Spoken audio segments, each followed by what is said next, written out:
Here's the story of a lovely lady who was bringing up three very lovely girls. All of them had hair of gold, like their mother, the youngest one in curls. Lloyd wrote and produced the show with our dad. Hope, however, was Greg's girlfriend in a few episodes of the Brady Bunch.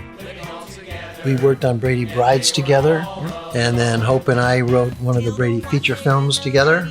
There had to be a Brady musical. knew that it was much more than a hunch. That this group must somehow form a family. That's the way we The challenge was to write original music to iconic characters. And someday, yes, someday, I'll reach the highest shelf.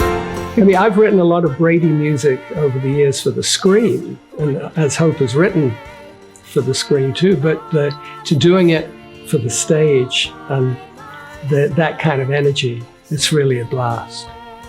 Some of the song titles actually suggested themselves, like Marcia, she's the perfect dream date, so that's one of her songs. Can pick me up at 8.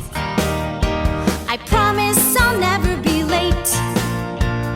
All you gotta do is call, and I'll be your dream date.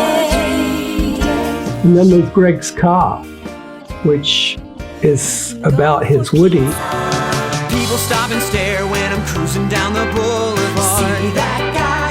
He's got a Woody. They see my hot rod, they're staring at it long and hard. Look, everybody, he's got a Woody. I grew up a total religious Brady fan. Yeah, Friday nights around my house were sacred. I've seen every episode dozens of times.